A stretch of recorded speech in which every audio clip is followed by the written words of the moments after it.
Bismillahirrahmanirrahim. Assalamualaikum warahmatullahi wabarakatuh. Alhamdulillahirabbil alamin. Assalatu wassalamu ala asrafil anbiya'i wal mursalin wa ala alihi wa ashabihi rasulillahi ajma'in. Amma ba'du. Rabbi shrah li sadri wa yassir li amri wa hlul 'uqdatam min lisani yafqahul qawli. Perkenalkan, nama saya Zaki Alexandra, NIM 2522040, berasal dari kelas 32B, Wing Syekh M. Jamil Jambek Bukit Tinggi. Nah, pada video kali ini saya akan membahas tiga materi utama. Yang pertama itu SQL atau struktur query language, yang kedua itu perancangan basis data, dan yang ketiga itu normalisasi. Nah, yang mana video ini merupakan tugas akhir atau UAS dari mata kuliah Sistem Basis Data dengan dosen pengampu Bapak Rian Amanda MPDT. Nah, maksud pembahasan kita yang pertama itu tentang SQL atau struktur query language. Yang pertama itu pengertian dari SQL. SQL adalah kependekan dari struktur query language atau bahasa query yang terstruktur. Nah, adalah bahasa pemrograman yang digunakan untuk mengelola dan mengakses basis data relasional. Nah, dalam lingkungan basis data relasional, SQL digunakan untuk mengambil, memasukkan, mengubah, dan menghapus data dari basis data tersebut. Nah, SQL ini berfungsi sebagai antarmuka antara pengguna melakukan berbagai operasi dan manipulasi data lainnya. Perintah-perintah yang umum digunakan dalam SQL ini di antara yang pertama itu select. Nah, select ini adalah perintah untuk mengambil data dari tabel. Yang kedua itu insert. Nah, insert ini digunakan untuk memasukkan data baru ke dalam tabel. Yang ketiga itu update. Apa itu update? Update adalah untuk memperbarui data yang ada di dalam sebuah tabel. Selanjutnya itu delete adalah untuk menghapus data dari tabel, dan create delete untuk membuat tabel yang baru. Nah, SQL ini adalah standar industri yang digunakan oleh sebagian besar sistem manajemen basis data atau DBMS. Contohnya seperti MySQL, Oracle, Microsoft SQL, dan lain sebagainya. Nah, selanjutnya itu sejarah dari SQL. Nah, SQL ini pertama kali dikembangkan pada tahun 1970-an oleh Donald D. Chamberlain dan Raymond F. Boyce di IBM Research. Nah, mereka berdua mengembangkan bahasa ini sebagai bagian dari proyek sistem manajemen basis data relasional. Proyek ini biasa dikenal dengan sistem R. Nah, sistem ini adalah sistem manajemen basis data pertama yang didasarkan pada model relasional yang dikembangkan oleh Edgar F. Kolb pada tahun 1970. Nah, awalnya SQL ini disebut dengan SQL atau struktur English Query Language, tetapi kemudian diubah namanya menjadi SQL. Nah, alasannya itu sebagai merek dagang. Nah, SQL ini dirancang dengan tujuan memberikan antarmuka yang sederhana dan deklaratif untuk mengakses basis data relasional. Basis ini memungkinkan pengguna untuk menyusun perintah yang terstruktur dan membaca seperti kalimat dalam bahasa Inggris. Nah, pada tahun 1986, American National Standard Institute atau NC mengadopsi SQL sebagai standar nasional. Nah, yang dikenal juga dengan SQL 86. Standar ini digunakan untuk mengatur sintaksis dan fitur dasar dari SQL. Nah, kemudian standar SQL ini diperbarui beberapa kali oleh ANSI dan ISO. Nah, setiap pembaruan standar SQL dia menghadirkan perubahan dan penambahan fitur terbaru. Nah, perubahan selanjutnya itu terjadi pada tahun 1986. Kemudian tidak lama setelah itu diperbaiki lagi pada tahun 1992 yang biasa dikenal dengan SQL 92. Setelah itu pada tahun 1999 dikeluarkan standar baru yaitu SQL 99. Nah, akan tetapi banyak implementasi mereferensi pada SQL 92 dikarenakan SQL 92 ini dikenal atau dinilai lebih baik daripada SQL 99. Nah, selama beberapa dekade tersebut, SQL telah menjadi bahasa standar untuk manajemen basis data relasional.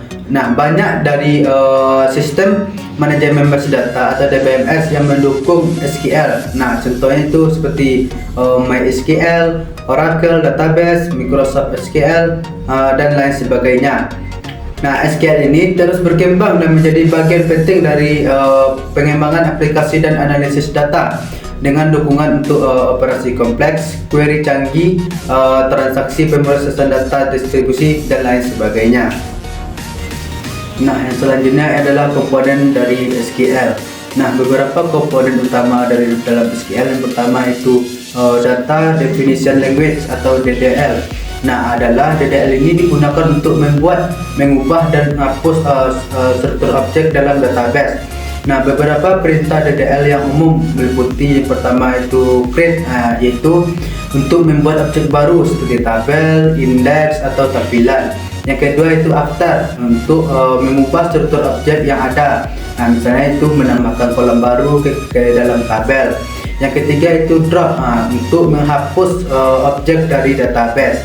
Nah, yang kedua adalah Data Manipulation Language atau biasa disebut dengan DML. Nah, DML ini digunakan untuk mengelola data dalam database. Nah, beberapa perintah DML ini yang meliputi yang pertama itu select, yaitu mengambil data dari satu atau lebih tabel. Yang kedua itu insert, yaitu menambah data baru ke dalam tabel. Yang ketiga itu update, adalah memperbarui data yang ada dalam sebuah tabel. Yang keempat adalah delete atau menghapus data dari tabel. Nah, yang ketiga adalah Data Control Language atau DLC. Nah, DLC ini digunakan untuk mengontrol hak akses pengguna terhadap objek dalam database. Nah, beberapa perintah DCL yang umum digunakan seperti itu grant adalah untuk memberikan hak akses ke pengguna atau parent. Yang kedua itu revoke, adalah mencabut hak akses dari pengguna atau parent. Nah, selanjutnya itu yang keempat adalah transaction control statement. Nah, adalah kontrol transaksi yang digunakan untuk mengontrol transaksi dalam sebuah database. Nah, perintah-perintah yang umum digunakan dalam kontrol transaksi ini meliputi itu pertama commit, yaitu menyimpan semua perubahan yang akan dilakukan dalam sebuah transaksi. Yang kedua itu rollback, yaitu membatalkan semua perubahan yang dilakukan dalam transaksi.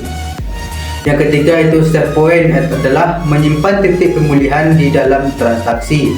Nah, yang kelima adalah Data Query Language atau DQL. Nah, DQL ini digunakan untuk mengambil data dari database. Nah, perintah yang umum digunakan seperti perintah select, yang memungkinkan pengguna untuk mengambil data yang diinginkan dari satu atau lebih tabel. Nah, yang keenam itu constraints. Constraints ini disebut juga dengan batasan. Nah, digunakan untuk memperlakukan aturan pada data di dalam tabel. Nah, beberapa jenis dari constraints ini, yang pertama itu primary char, adalah membatasi nilai unik dari atau pada kolom yang digunakan sebagai kunci utama dalam sebuah tabel. Yang selanjutnya itu foreign key, adalah menjaga integritas referensi antara dua tabel. Yang ketiga itu unique key, adalah membatasi nilai-nilai unik pada kolom yang tidak menjadi kunci utama. Nah, yang selanjutnya itu tujuan dari SQL. Nah, beberapa tujuan utama dari SQL yaitu yang pertama adalah untuk mengelola data.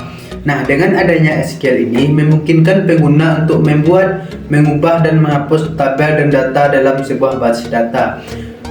Pengguna dapat membuat tabel baru, mengubah struktur tabel yang ada, atau menghapus data yang tidak diperlukan lagi.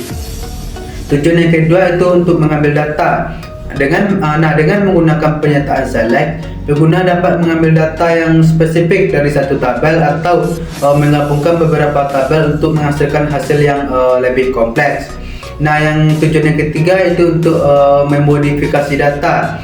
Nah, SQL ini memungkinkan pengguna atau user untuk memperbarui, mengubah, atau menghapus data yang ada dalam sebuah basis data dengan menggunakan pernyataan update, insert, delete. Pengguna dapat memperbarui nilai-nilai dalam tabel, menambahkan data baru, atau menghapus data yang tidak diperlukan lagi. Nah, tujuan yang keempat adalah untuk mengelola struktur basis data. Nah, SQL ini juga digunakan untuk mengelola struktur basis data seperti membuat, mengubah, atau menghapus tabel, indeks, dan kunci.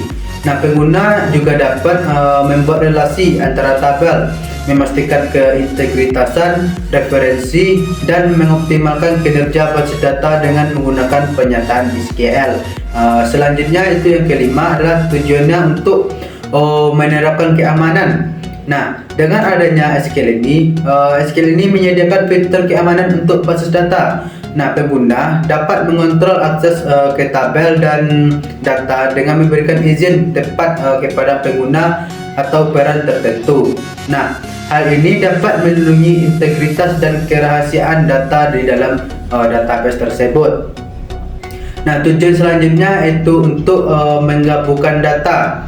Nah, SQL ini memungkinkan pengguna untuk menggabungkan data dari beberapa tabel menggunakan operasi gabungan atau join. Nah, ini memungkinkan pengguna untuk mengakses dan manipulasi data yang terkait antara tabel-tabel yang berbeda. Nah, materi yang selanjutnya itu manfaat dari SQL. Nah, beberapa manfaat utama dalam menggunakan SQL. Yang pertama itu manajemen basis data. Nah, SQL ini memungkinkan pengguna untuk membuat, mengubah, dan mengelola struktur basis data, termasuk tabel, indeks, dan relasi antar tabel.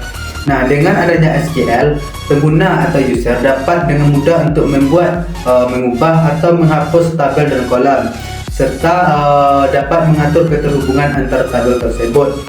Nah, kedua itu untuk manipulasi data. Nah, SQL ini memungkinkan pengguna atau user untuk memasukkan atau memperbarui dan menghapus data dalam tabel. Nah, kita juga dapat menggunakan perintah SQL seperti insert, update, dan delete untuk manipulasi data dalam basis data.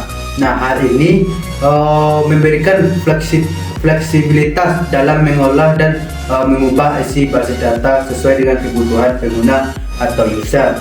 Nah, yang ketiga itu pemilihan data. Nah, SQL ini memungkinkan pengguna untuk melakukan query terhadap basis data untuk memilih data yang relevan. Nah, kita atau user juga dapat menggunakan perintah select dengan berbagai klausa seperti where, order by, dan group by untuk mengambil data yang diinginkan dari satu atau beberapa tabel.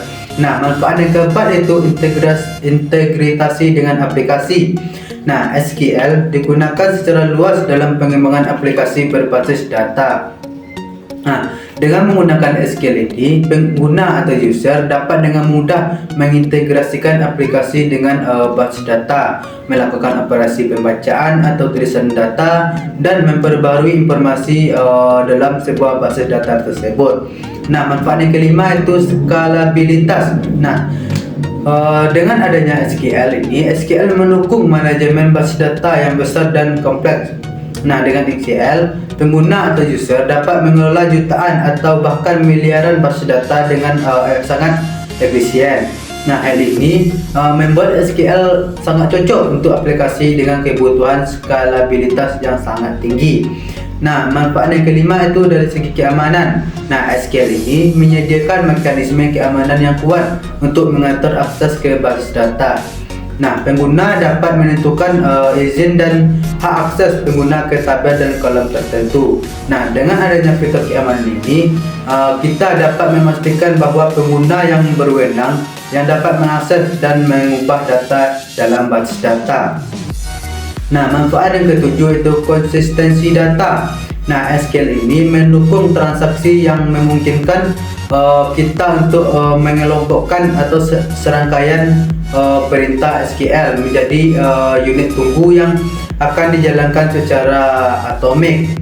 Nah, hal ini memastikan konsistensi data dalam basis data saat melakukan operasi yang melibatkan beberapa perubahan.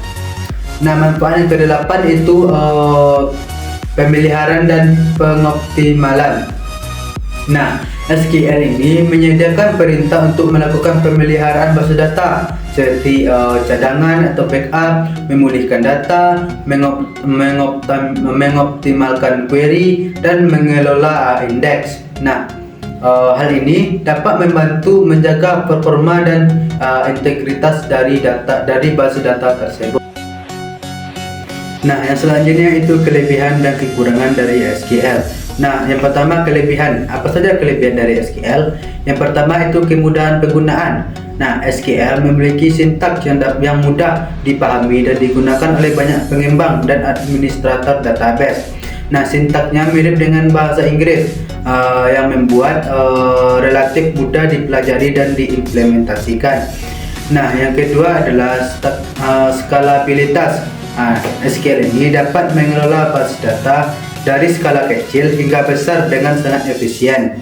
Nah, hal ini memungkinkan pengguna untuk dapat mengelola jumlah data yang besar dan mendukung banyak pengguna secara bersamaan. Nah, kelebihan yang ketiga adalah konsistensi dan integritas data. Nah, SQL ini menawarkan fitur untuk menjaga konsistensi dan integritas data melalui aturan, referensi, dan constraints. Nah, dengan menggunakan aturan ini, pengguna atau user akan dapat memastikan bahwa data yang dimasukkan ke dalam database ini sesuai dengan persyaratan yang ditetapkan. Nah, kelebihan yang keempat yaitu fleksibilitas. Nah, SQL ini dapat digunakan untuk melakukan berbagai operasi database seperti pengambilan data, penyuntingan, penyisipan, dan penghapusan sebuah data. Nah, hal ini dapat memberikan fleksibilitas dalam mengelola dan manipulasi data sesuai dengan kebutuhan aplikasi. Nah, manfaat selanjutnya itu interoperabilitas. Nah, SQL ini merupakan standar industri yang diakui secara luas. Nah, hal ini berarti database ini menggunakan SQL yang dapat berinteraksi dengan jenis aplikasi dan sistem lainnya. Nah, SQL ini juga mendukung pertukaran antar sistem yang berbeda. Nah, itulah kelebihan dari SQL. Selanjutnya kekurangan dari SQL. Nah, apa saja kekurangan dari SQL? Kekurangan yang pertama itu dari segi skema tabel terstruktur. Nah, salah satu kelemahan SQL adalah bahwa skema tabelnya harus didefinisikan terlebih dahulu, yang membutuhkan perencanaan yang matang sebelum implementasi. Nah, jika ada perubahan struktur yang diperlukan, ini bisa menjadi rumit dan membutuhkan upaya yang lebih besar. Nah, kekurangan selanjutnya itu kurangnya kemampuan pengolahan data yang kompleks. Nah, SQL ini lebih cocok untuk tugas-tugas standar seperti penyimpanan, pengambilan, dan manipulasi data. Namun, ketika datanya sangat kompleks dan memerlukan analisis lanjutan, SQL ini mungkin kurang efisien dalam kasus seperti itu. Perlu menggunakan alat analisis data yang lebih canggih. Nah, kelemahan selanjutnya itu dari segi performa yang terbatas pada beban tinggi. Nah, SQL ini memiliki performa yang baik untuk kebanyakan kasus pengguna. Namun, ketika database ini dihadapkan pada beban yang tinggi dengan jutaan atau miliaran basis data, maka performa dari SQL ini dapat menurun. Nah, dalam situasi seperti ini, kita harus melakukan optimalisasi kinerja dan penggunaan indeks yang lebih tepat. Nah, kelemahan selanjutnya itu skalabilitas horizontal terbatas. Nah, SQL memiliki skema tabel yang terstruktur yang dapat membatasi kemampuan skalabilitas horizontal. Nah, dalam skenario di mana penambahan server tambahan diperlukan untuk meningkatkan kinerja dan kapasitas implementasi dan konfigurasi dapat menjadi rumit. Nah, selanjutnya kita akan membahas tentang perancangan basis data. Nah, apa itu perancangan basis data? Perancangan basis data adalah proses merencanakan dan mendefinisikan struktur dan karakter sebuah basis data yang akan digunakan untuk menyimpan, mengatur dan mengelola data secara efisien dan secara efektif. Nah, perancangan basis data ini merupakan tahap awal dalam pembangunan sebuah basis data dan melibatkan pemikiran matang terhadap kebutuhan bisnis, pengorganisasian data dan pemilihan model basis data yang tepat. Nah, jadi dalam perancangan basis data ini melibatkan beberapa langkah penting. Nah, ada yang antaranya yang pertama itu analisis kebutuhan. Nah, artinya adalah memahami kebutuhan bisnis dan persyaratan pengguna adalah langkah awal dalam merencanakan basis data. Nah, hal ini melibatkan identifikasi identitas atau objek yang relevan dalam sistem sebuah bisnis. Nah, serta atribut-atribut yang berkaitan dengan entitas-entitas tersebut. Nah, yang kedua itu pemodelan konseptual. Nah, dalam langkah ini perancangan basis data menggunakan alat pemodelan konseptual seperti Entity Relationship Diagram atau ERD. Nah, ERD ini untuk memodelkan entitas-entitas, atribut-atribut dan hubungan antara entitas secara konseptual. Nah, ERD ini dapat membantu menggambarkan struktur dan hubungan data dengan jelas. Yang ketiga itu pemodelan logikal. Nah, setelah pemodelan konseptual, langkah berikutnya adalah menerjemahkan ERD yang tadi ke dalam model data yang lebih terstruktur dan lebih formal, seperti model relasional atau model lainnya yang sesuai dengan kebutuhan sistem tersebut. Nah, pemodelan logikal ini melibatkan pengorganisasian data ke dalam tabel, menentukan kunci utama dan menghubungkan tabel-tabel dengan kunci yang asing. Yang keempat itu normalisasi. Nah, normalisasi ini adalah proses untuk mengoptimalkan struktur basis data dengan mengurangi redundansi dan anomali data. Nah, normalisasi ini untuk mengatur tabel-tabel dalam basis data menjadi bentuk normal yang memastikan integritas data dan efisien operasional. Nah, yang kelima itu pemilihan sistem manajemen basis data atau SMBD. Nah, setelah perancangan struktur basis data, perlu pemilihan SMBD yang akan digunakan untuk mengimplementasikan dan mengelola basis data. Nah, pemilihan SMBD ini dapat didasarkan pada faktor seperti kebutuhan kinerja, keamanan, skalabilitas, dan biaya. Nah, yang keenam itu fisik perancangan. Nah, adalah langkah terakhir dalam perancangan basis data adalah merancang struktur fisik dari basis data, yaitu menentukan lokasi penyimpanan, indeks, dan konfigurasi lainnya yang diperlukan untuk mendukung operasi dan fisik perancangan ini juga melibatkan pertimbangan kinerja dan keamanan dalam mengatur penyimpanan data. Jadi, perancangan basis data yang baik penting untuk memastikan keakuratan, integritas, dan ketersediaan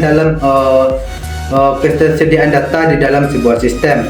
Nah, dengan perencanaan yang matang ini, basis data dapat memberikan dukungan yang efisien dan efektif dalam operasi bisnis. Nah, selanjutnya kita akan membahas tentang komponen perancangan basis data. Nah, perancangan basis data ini melibatkan beberapa komponen penting untuk memastikan basis data yang efisien dan dapat dipelihara. Nah, ada beberapa komponen perancangan basis data yang umum digunakan.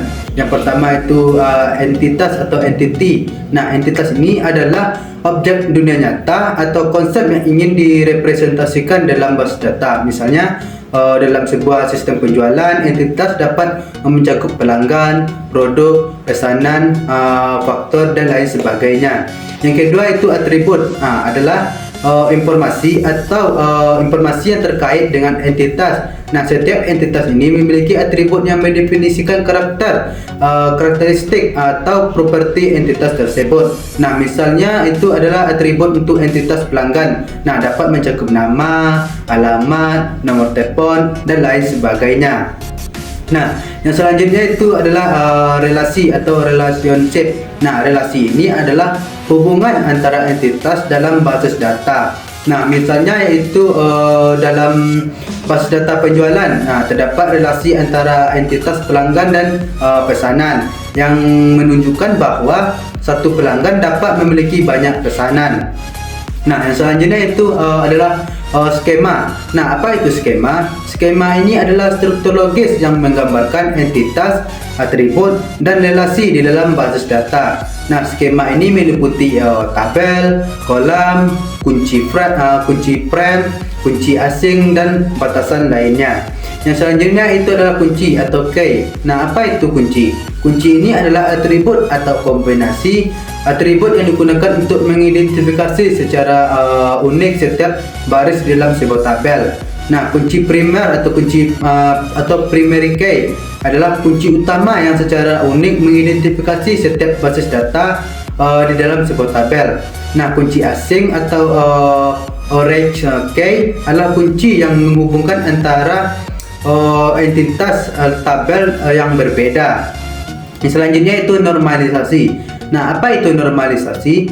Normalisasi ini adalah proses desain basis data yang bertujuan untuk mengurangi redundansi data dan memastikan integritas data. Nah, normalisasi ini dilakukan dengan mengorganisir atribut ke dalam tabel yang sesuai dengan aturan-aturan norma yang telah ditentukan. Nah, seperti normalisasi hingga bentuk norma ketiga atau 3NF. Nah, selanjutnya itu adalah indeks. Nah, apa itu indeks? Indeks ini adalah digunakan untuk meningkatkan kinerja operasi pencarian dan pengurutan dalam basis data. Nah, indeks ini menciptakan struktur data tambahan yang memungkinkan basis data mencari data yang lebih efisien. Yang selanjutnya itu adalah integritas data. Nah, integritas data ini adalah kondisi di mana data di dalam sebuah basis data itu tetap konsisten dan akurat. Nah, hal ini dapat dicapai dengan menerapkan batasan integritas seperti kunci utama, kunci asing, batasan unik, batasan referensi, dan lain sebagainya. Nah, yang selanjutnya adalah keamanan atau security. Nah, apa itu keamanan? Nah, keamanan di dalam basis data ini melibatkan penerapan langkah-langkah untuk melindungi data dari akses yang tidak sah atau perubahan yang tidak diizinkan. Nah, ini dapat mencakup peraturan izin pengguna, inskripsi data, dan pemantauan aktivitas basis data. Selanjutnya itulah backup atau pemulihan. Nah, backup dan pemulihan adalah proses yang mencadangkan data dan secara teratur dan mengembalikan data yang hilang atau rusak. Nah, ini penting untuk menjaga integritas dan ketersediaan data dalam situasi darurat atau dalam saat kegagalan sistem. Nah, selanjutnya adalah kita akan membahas tentang tujuan penggunaan dari perancangan basis data. Nah, tujuan dari perancangan basis data ini adalah untuk menciptakan struktur dan organisasi yang efisien serta konsisten untuk menyimpan dan mengelola data dalam suatu sistem.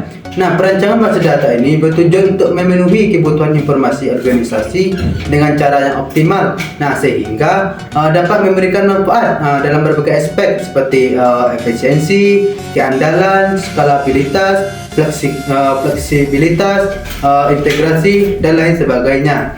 Nah, jadi tujuan akhir dari perancangan basis data ini adalah untuk memberikan fondasi yang kokoh bagi sistem informasi yang efektif dan efisien, sehingga dapat mendukung pengambilan keputusan yang tepat dan memberikan manfaat bagi organisasi secara keseluruhan. Nah, selanjutnya adalah kita akan membahas tentang kelebihan dan kekurangan perancangan basis data.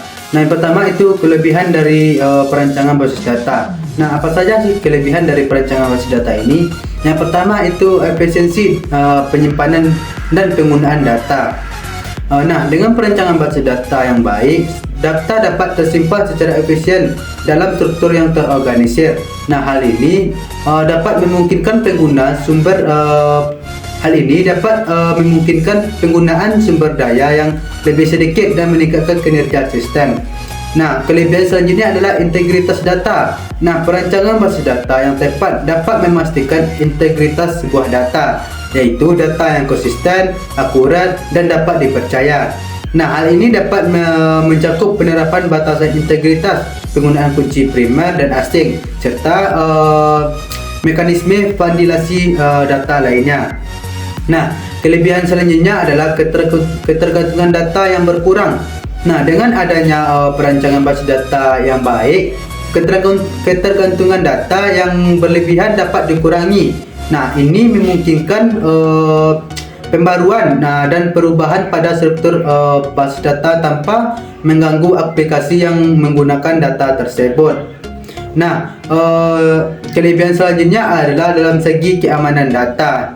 Nah, perancangan basis data yang baik dapat membantu dalam penerapan kebijaksanaan keamanan yang efektif, seperti pengaturan hak akses pengguna, enkripsi data, dan langkah-langkah keamanan lainnya untuk melindungi data lainnya dari ancaman yang tidak sah. Nah, itu kelebihan dari perancangan basis data ini. Selanjutnya adalah apa saja sih kelemahan atau kekurangan dari perancangan basis data. Nah, yang pertama itu dari segi biaya pengembangan awal. Nah, perancangan basis data yang baik membutuhkan waktu, sumber daya, dan tenaga ahli yang cukup. Nah, proses ini dapat memakan biaya pengembangan awal yang tinggi, terutama jika melibatkan perancangan basis data yang kompleks atau yang besar. Nah, kekurangan selanjutnya adalah kompleksitas dan kerumitan. Nah, perancangan basis data yang kompleks dapat menjadi sulit untuk dipahami dan dikelola. Nah, jika tidak dikelola dengan baik, ini dapat menyebabkan kesalahan dan masalah dalam penggunaan dan pemeliharaan basis data. Nah, kekurangan selanjutnya adalah dalam kesulitan perubahan. Nah, perancangan basis data yang buruk atau kurang fleksibel dapat menyulitkan perubahan struktur atau kebutuhan data yang di masa yang akan datang. Nah, hal ini dapat mengakibatkan biaya yang tinggi dan waktu yang lama untuk mengubah atau memperluas basis data tersebut. Kekurangan selanjutnya adalah kerentahan terhadap kegagalan sistem. Nah, jika tidak dirancang dengan baik, basis data ini dapat menjadi rentan terhadap kegagalan sistem, seperti kehilangan data atau ketidakmampuan untuk mengakses data. Nah, oleh karena itu perlu pertimbangan tingkat keandalan dan toleransi kesalahan dalam perancangan basis data. Nah, selanjutnya adalah kita akan membahas tentang manfaat dari perancangan basis data. Nah, manfaat pertama itu organisasi data yang terstruktur. Nah, perancangan basis data membantu dalam mengatur dan mengelola data secara terstruktur. Nah, dengan menggunakan skema yang baik, data dapat disimpan dengan cara yang terorganisir dan terdokumentasi dengan baik. Nah, ini memungkinkan akses yang efisien dan pemeliharaan yang lebih mudah dari data tersebut. Nah, yang kedua adalah penghematan ruang penyimpanan. Nah, melalui perancangan data yang tepat, basis data dapat dioptimalkan untuk menggunakan ruang penyimpanan yang secara efisien. Nah, hal ini berarti bahwa data ini dapat disimpan dalam format yang kompak, sehingga mengurangi kebutuhan akan ruang penyimpanan fisik. Nah, manfaat selanjutnya adalah integritas data. Nah, artinya adalah perancangan basis data ini memungkinkan penerapan aturan integritas data seperti keterkaitan antara tabel, batasan referensi, dan aturan validasi. Nah, hal ini memastikan bahwa data yang disimpan di basis data tetap konsisten dan dapat dikendalikan. Nah, dengan integritas data yang terjaga ini, kesalahan dan inkonsistensi dapat dihindari. Nah, manfaat selanjutnya adalah konsistensi dan keseragaman data. Nah, dalam perancangan basis data, skema dan struktur data ditentukan dengan baik. Nah, ini memastikan bahwa semua data yang masuk ke basis data harus sesuai dengan skema yang telah ditetapkan. Nah, dengan demikian, data ini disimpan dalam basis data akan konsisten dan seragam di dalam formatnya. Nah, hal ini dapat mempermudah pemahaman dan analisis data. Manfaat selanjutnya adalah dari segi keamanan data. Nah, perancangan basis data juga memperhatikan aspek keamanan data. Nah, berbagai tindakan keamanan seperti pengaturan hak akses, inskripsi data, dan audit dapat diterapkan dalam desain basis data. Nah, hal ini dapat membantu melindungi data dari akses yang tidak sah dan meminimalkan risiko kebocoran data. Nah, manfaat selanjutnya adalah dari segi kinerja yang lebih baik. Nah, dengan perancangan basis data yang baik, kinerja dari sebuah sistem basis data dapat ditingkatkan. Nah, penempatan indeks yang efisien, normalisasi data, dan tuning query adalah contoh strategi yang dapat meningkatkan kecepatan dan efisiensi operasi basis data. Nah, dengan kinerja yang lebih baik ini, aplikasi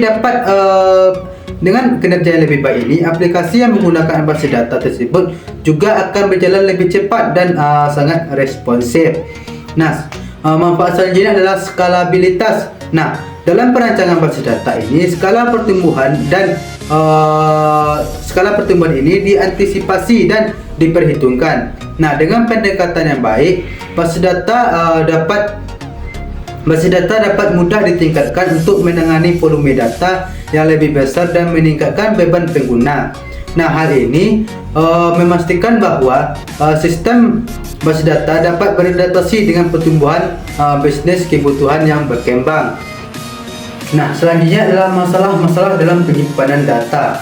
Nah, ada 4 masalah dalam penyimpanan data ini. Yang pertama itu redundansi. Nah, redundansi ini terjadi ketika data disimpan secara berlebihan atau duplikat dalam sebuah sistem.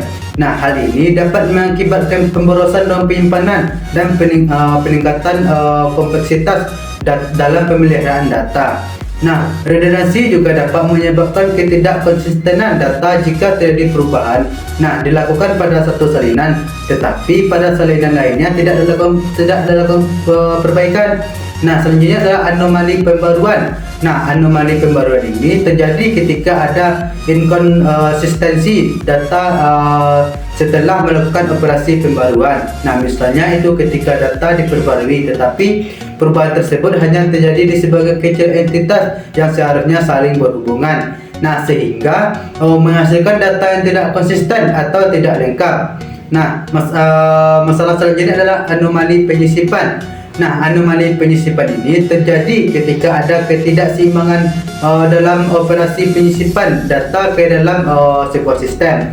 Nah, misalnya jika ada ketergantungan antara entitas dalam sistem dan ketika mencoba menyisipkan data baru, entitas yang bergantung tidak tersedia. Nah, hal ini dapat mengakibatkan masalah dalam menjaga integritas data dan kemungkinan menghasilkan data yang tidak konsisten. Nah, selanjutnya adalah anomali penghapusan. Nah, anomali penghapusan ini terjadi ketika penghapusan data dari sistem menyebabkan hilangnya informasi penting atau ketidakseimbangan dalam data tersisa. Nah, misalnya jika menghapus suatu entitas tetapi ada entitas lainnya yang masih bergantung padanya. Nah, hal ini dapat menyebabkan kehilangan informasi relevan atau menghasilkan data yang tidak konsisten. Nah, masuk ke materi kita yang selanjutnya adalah membahas tentang normalisasi. Nah, normalisasi adalah proses di mana data mendekomposisi atau membagi relasi menjadi lebih dari satu relasi untuk menghilangkan anomali dalam database relasional. Nah, jadi normalisasi ini adalah proses mengubah atau mengatur data dalam suatu rangkaian menjadi bentuk yang lebih standar atau yang lebih terstruktur. Nah, tujuan utama dari normalisasi ini adalah untuk menghilangkan anomali atau ketidakseimbangan dalam data dan membawa data ke dalam kisaran atau skala yang lebih mudah dikelola dan dibandingkan. Nah, ada beberapa istilah penting dalam teknik normalisasi. Yang pertama itu adalah file atau atribut kunci. Nah, di mana setiap file ini selalu terdapat kunci dari file berupa satu file atau suatu file yang dapat mewakili record. Nah, selanjutnya adalah candidate key. Nah, di mana kumpulan atribut minimal yang secara unik mengidentifikasi sebuah baris yang fungsinya sebagai calon dari primary key. primary key. Nah, selanjutnya adalah composite key. Nah, di mana kunci kandidat yang berisi lebih dari satu atribut. Selanjutnya adalah primary key. Nah, adalah kandidat key yang dipilih untuk mengidentifikasi baris secara unik. Nah, selanjutnya adalah alternate key. Nah, adalah kandidat key yang dapat dipilih sebagai primary key. Nah, selanjutnya adalah foreign key. Nah, foreign key ini adalah kunci di dalam tabel lain yang terhubung dengan primary key pada sebuah tabel. Nah, selanjutnya adalah manfaat dari normalisasi. Manfaat pertama itu menghasilkan tabel yang lebih kecil dengan baris yang lebih kecil. Nah, manfaat yang kedua itu pencarian, pengurutan, dan membuat indeks lebih cepat karena tabel ini lebih sempit dan lebih banyak baris cocok pada halaman data. Nah, manfaat yang ketiga itu untuk menghasilkan lebih banyak tabel dengan memecah tabel asli. Nah, dengan demikian bisa ada lebih banyak indeks yang berkerumunan dan karenanya ada lebih banyak fleksibilitas dalam menyetel query. Nah, yang keempat itu pencarian indeks umumnya lebih cepat. Nah, hal ini karena indeks ini cenderung lebih sempit dan lebih pendek. Nah, yang kelima itu semakin banyaknya tabel memungkinkan pengguna segmen yang lebih baik untuk mengontrol penempatan fisik dari data. Nah, yang keenam itu ada lebih sedikit indeks per tabel dan karenanya perintah modifikasi data lebih cepat. Nah, yang ketujuh adalah ada sejumlah kecil nilai nol dan redundansi. Nah, hal ini membuat basis data ini lebih kompak. Nah, kedelapan adalah anomali modifikasi yang berkurang. Yang kesembilan, secara konseptual lebih bersih dan lebih mudah untuk dipertahankan. Nah, yang selanjutnya adalah kelebihan dan kekurangan dari normalisasi. Nah, yang pertama kita akan membahas tentang kelebihan. Nah, kelebihan yang pertama itu menghilangkan anomali data. Kelebihan yang kedua itu menjaga konsistensi. Yang ketiga adalah meningkatkan efisiensi. Dan yang keempat adalah meningkatkan performa model. Nah, itu kelebihan dari normalisasi. Selanjutnya adalah kekurangannya. Yang pertama itu informasi yang hilang. Yang kedua kompleksitas pemrosesan. Yang ketiga adalah konteks yang tidak sesuai. Nah, selanjutnya adalah tahapan-tahapan dalam normalisasi. Nah, terdapat beberapa tahapan yang umum digunakan pada normalisasi ini.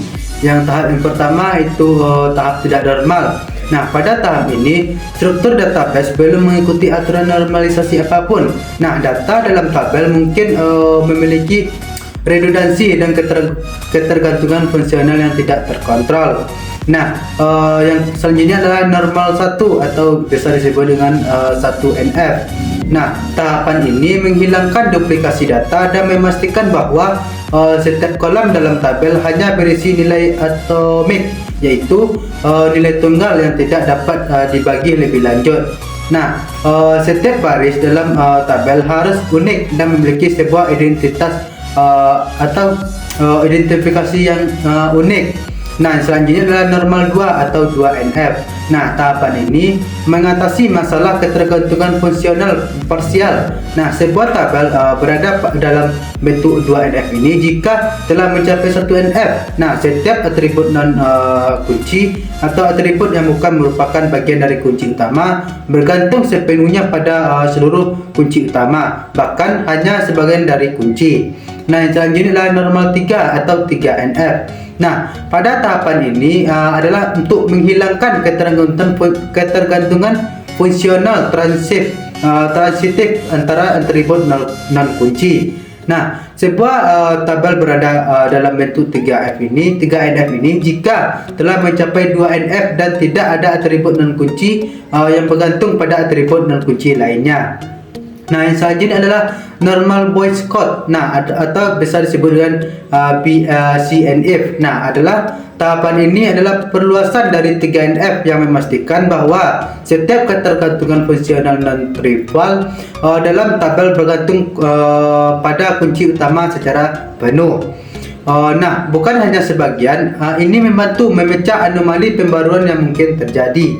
Nah, yang selanjutnya adalah normal 4 atau 4NF. Nah, tahapan ini mengatasi ketergantungan multivariat yang kompleks yang mungkin terjadi pada terjadi dalam sebuah tabel. Nah, sebuah tabel berada dalam bentuk NF ini jika telah mencapai BCNF dan tidak ada ketergantungan multivariat non-trivial antara atribut. Nah, tahap yang terakhir adalah tahap normal 5 atau 5NF. Nah, tahap ini juga dikenal sebagai proyeksi bergantung pada fungsional dan mengatasi masalah ketergantungan bergantung pada kunci. Nah, sebuah tabel berada dalam bentuk 5NF jika telah mencapai NF dan tidak ada ketergantungan bergantung pada kunci yang non-trivial. Nah, di mana kunci bisa terdiri dari satu atau lebih dari atribut.